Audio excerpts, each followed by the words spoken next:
बड़ी खबर है, श्रावणी मेले में चलेगी स्पेशल ट्रेन है, ठहराव का भी बढ़ेगा समय। आपको बता दें कि आसनसोल डिवीजन के डीआरएम परमानंद शर्मा ने शुक्रवार को जसीडीह स्टेशन का निरीक्षण कर श्रावणी मेले की तैयारियों का जायजा लिया है। निरीक्षण के दौरान डीआरएम ने स्टेशन के सभी platform, new circulating area, ticket counter, protocol सहित अन्य संस्थानों का भ्रमण कर अधिकारी व पदाधिकारी को आवश्यक दिशा निर्देश दिए हैं। इसके साथ ही मेले में श्रद्धालुओं व यात्रियों की सुविधाओं का जायजा लिया है। साथ ही स्टेशन परिसर पर लाइट, पंखा, बैठने की व्यवस्था, मोबाइल चार्जिंग पॉइंट, प्रतीक्षालय व साफ सफाई को देखा। निरीक्षण के बाद डीआरएम ने स्टेशन प्रबंधन कार्यालय में रेल अधिकारियों, पदाधिकारियों के साथ बैठक कर जल्द से जल्द सभी तैयारी पूरी करने का निर्देश दिया है। इसके साथ ही उन्होंने बताया कि मेले में आए श्रद्धालुओं व यात्रियों को स्टेशन पर सभी प्रकार की सुविधाएं उपलब्ध कराई जाएगी। पूर्व के मेले के दौरान चलाई गई स्पेशल ट्रेनों को इस बार भी चलाया जाएगा। इसके बाद अगर भीड़ बढ़ जाती है तो मेले स्पेशल ट्रेनों की संख्या बढ़ाई जाएगी।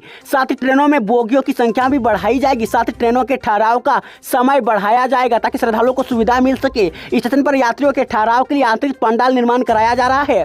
साथ ही टिकट काउंटर की संख्या में बढ़ोतरी की जाएगी। वहीं मौके पर आरपीएफ कमांडेंट राहुल राज, मंडल के पदाधिकारी समेत स्टेशन प्रबंधक रवि शेखर, सीएस अखिलेश ओझा, गौतम प्रसाद, आरपीएफ इंस्पेक्टर देवेंद्र कुमार, नितेश कुमार, मनोज कुमार आदि मौजूद थे। बड़ी खबर है, अग्निवीर भर्ती के लिए रैली, आज से 13,000 अभ्यर्थी होंगे शामिल। देखे जिलेवार डेट लिस्ट।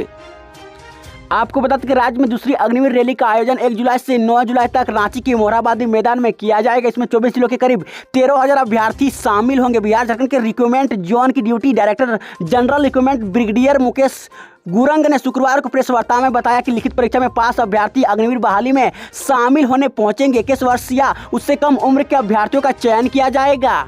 वहीं शारीरिक परीक्षा में पास होने वाले अभ्यर्थियों का मेडिकल टेस्ट मोरहाबादी मैदान में ही होगा। इसके लिए पूरी तैयारी कर ली गई है। आर्मी रिक्रूटमेंट ऑफिस रांची की टीम ने पूरे पुख्ता इंतजाम किए हैं। उन्होंने कहा कि राज्य सरकार की पदाधिकारी और जिला प्रशासन का पूरा सहयोग मिला है। उन्होंने बताया कि अग्निवीर के तहत Agniveer GD, Agniveer clerk, store keeper, Agniveer technical व अग्निवीर ट्रेड्समैन पद पर भर्ती होगी। सभी अभ्यर्थियों को निर्देश दिया गया कि अपने दस्तावेज का सत्यापन कराकर रैली में पहुंचे। अभ्यर्थियों के विशेष रूप से कहा गया कि वे दलालों से सावधान रहे, सेना में भर्ती के लिए किसी के द्वारा दिए जाने वाले प्रलोभन में ना जाएं। वहीं अग्निवीर की इस बहाली प्रक्रिया में लिखित परीक्षा में पास अभ्यर्थी को शारीरिक परीक्षा में पास होना जरूरी है। शारीरिक परीक्षा में पास होने के लिए अभ्यर्थी को तय समय 1.6 किमी दौड़ पूरी करनी होगी। इसके बाद शारीरिक मापदंड के मानकों को भी पूरा करना होगा। सफल अभ्यर्थियों के प्रमाण पत्र की जांच होगी। इसके बाद मेडिकल होगा। उसके बाद अंतिम परिणाम मूल्यांकन के बाद जारी किया जाएगा। बड़ी खबर है, हूल दिवस पर हेमंत सोरेन का वादा, सांताल के युवाओं को मिलेगी पायलट की ट्रेनिंग, दुमका में खुलेगा सेंटर। आपको बता दें कि हूल दिवस के अवसर पर सुबह के सीएम हेमंत सोरेन ने भोगनाडीह पहुंचे। कार्यक्रम के दौरान सीएम सोरेन ने सांताली युवाओं के लिए खास ऐलान कर दिया है। सांताल परगना के युवाओं को पायलट बनाने की फ्री ट्रेनिंग दी जाएगी। उन्होंने सांताल परगना में नई परियोजनाओं और क्षेत्र के विकास के लिए कई ऐलान भी कर दिए हैं।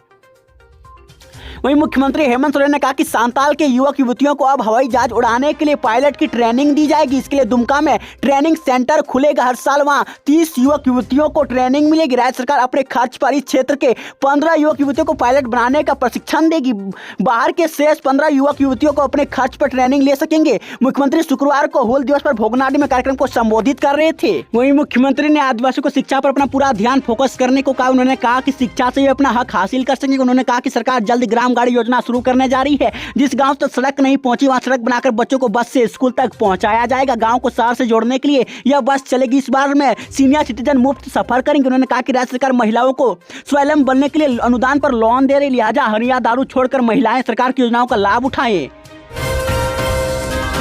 बड़ी खबर है, कोलकाता के रजिस्टर ऑफ एश्योरेंस की जांच में खुलासा, जमीन के 36 डीड फर्जी पाए गए हैं। आपको बता दें कि रांची में हुए जमीन घोटाले की जांच में अब तक का सबसे बड़ा खुलासा हुआ है। जांच में पता चला है कि फर्जी कागजात के जरिए सैकड़ों एकड़ जमीन का सौदा रांची में हुआ है। दरअसल कोलकाता के रजिस्टर ऑफ एश्योरेंस ने ईडी के पत्र के बाद जमीन के 36 डीड की जाँच की जो फर्जी निकले हैं। ईडी अब इस मामले में नए सिरे से केस दर्ज कर जाँच शुरू करेगी। पूरे मामले में ईडी के रडार पर अब राजस्व विभाग के अधिकारी व कर्मी भी होंगे। वहीं कहा जा रहा है कि इन्हीं डीड के आधार पर रांची में सैकड़ों एकड़ जमीन का सौदा हुआ है। अधिकांश जगह लोग निर्माण भी कर चुके हैं। बीते 13 और 26 अप्रैल को ईडी ने छापेमारी की थी। तब अफसर अली भानु प्रताप और अन्य आरोपियों के मोबाइल से ये डीड व जमीन के कागजात मिले थे। ईडी ने डीड के जांच के लिए कोलकाता के रजिस्टर ऑफ एश्योरेंस को पत्र लिखा था। इसके बाद कोलकाता में मामले की जांच के लिए 4 सदस्यीय कमेटी बनाई गई थी। कमेटी ने सारे डीड फर्जी पाए। इसके बाद मामले में कोलकाता के हेयर स्ट्रीट ने थाने में 26 जून को एफआईआर दर्ज कराई गई। इसके साथ रांची में जमीन घोटाले को लेकर ईडी ने पूर्व में बरियातू में दर्ज केस के आधार पर ECIR की थी। इसकी जांच में ईडी ने फर्जीवाड़ा करने वाले गिरोह के अफसर अली समेत अन्य को गिरफ्तार किया था।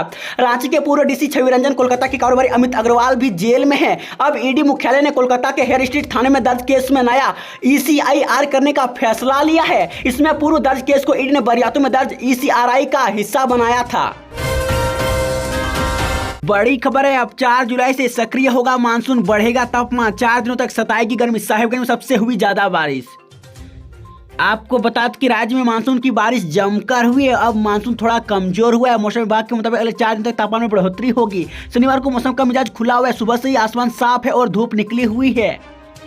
वहीं मौसम में परिवर्तन, हवा और उमस का मिला जुला असर देखने को मिलेगा। गर्मी थोड़ी बढ़ेगी। इसके बाद से 4 जुलाई से फिर से बारिश का पूर्व अनुमान लगाया गया है। 4 जुलाई से राज्य में मानसून फिर से सक्रिय होगा। इसके बाद से बारिश होगी।